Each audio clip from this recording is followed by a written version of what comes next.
Welcome back, all you fans of Just Baseball Media and On the Clock Sports here. Listen, we got some stuff coming for you. We got lots of college baseball coming for you, and I'm going to start you here with one of my way too early Omaha 8 picks.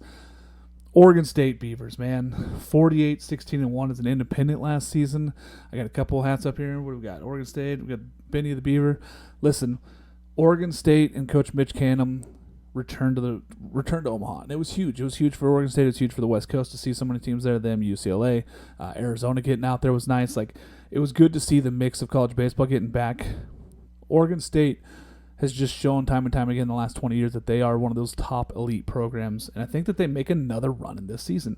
Let's talk about it, right? This was their first season independent. That's hard enough to do. Got to go independent. The first independent team to make it since Dallas Baptist, who also just joined the Pac-12.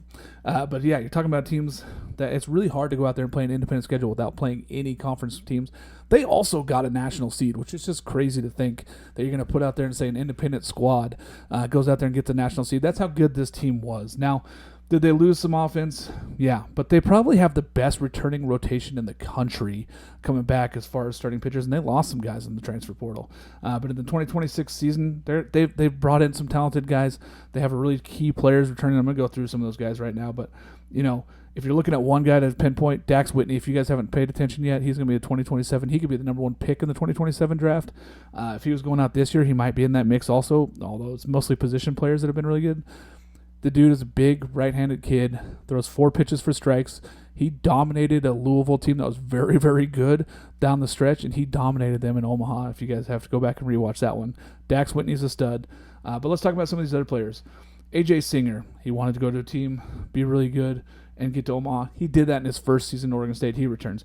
Easton Talt, big passionate guy in the outfield there. Jacob Craig, tremendous first baseman. I know that people give him a hard time for the swing and miss, but the guy runs into baseballs, as we saw in Omaha. He can hit that ball about 450 feet. He's got huge pop, huge potential. He's good to keep an eye on him. Bryce Hubbard, catcher. He might play a little utility also. Paul Vasquez, very good infielder. Adam Height, utility player. This guy's going to be all over the place. He might even pitch some. He's a two-way player, very, very talented. And Ryan Vandenbrink, very good catcher, very good infielder. You know, I think that they're going to have to find some positions for these guys, but that's a lot of guys returning. The side that really puts them into the conversation for me to be an Omaha 8 team this early before the fall ball is the pitching staff that returns. Dax Whitney, we already talked about him. Ethan Kleinschmidt, another Team USA guy that went out there with Dax, left-handed pitcher, hides the ball well, really, really, really good college pitcher. I like what he brings to the game. I think that he's going to push himself into that conversation for draft picks this season. Eric Segura is a super talented player. You might see him pitching in relief. You might see him starting. There's so many positions you can go with him. Wyatt Queen stepped up huge last season. He came out and was very, very good for Oregon State, and I think you're going to see him in that weekend rotation, possibly the four-starter role. Same as Zach Kamatz, another guy that just ate up a ton of innings for this Oregon State squad last season. True freshman, he went out there and was really good. So you're talking about 2 true freshmen who come back as sophomores now, Dax Whitney and Zach Kamatz. A.J. Hutchison, sidearmer's got great stuff, and then another freshman, Zach Edwards. I mean, this team was loaded last year with arms, and they lost some guys in the transfer portal because there's just not enough spots for all these guys. These guys are returning a ton of innings already, and they got so much coming back. Coach Dorman, I cannot wait to see what else they can do with the new guys coming in, but this is just really, really talented. Guys coming in, Isaac Yeager, pitcher from Washington. He was tremendous last year. You get to bring him in, possibly a bullpen piece that's going to be really talented. Jacob Galloway was really good when he was at USC, transferred to Texas A&M, had kind of a down season. He's transferring over to Oregon State as a catcher. Albert Robles, another pitcher from Long Beach State. Those guys seem to just produce guys that are super studs. Look at the Weavers. Nyan Hayes, an outfielder from Grambling. This guy's going to go back to kind of like the Oregon State baseball. You're going to talk about some of these guys that are fast. They put the ball in play. They steal bases. They play defense. Eli Grease Smith, Arkansas Pine Bluff kid. Jace Miller from Portland, another outfielder. Brian Glasgow, this guy might be the best Oregon transfer inside state you're talking about, and he's coming from Clackamas Community College. He's a superstar shortstop. He had a huge season for the Pickles this season, the WCL. Tyler Inge coming from Michigan. Jack Giordano coming from San Diego, another pitcher that we're talking about transferring to one of these teams that can make Omaha 8 from San Diego. Cooper Vance, Eastern Michigan. They got so much there, right?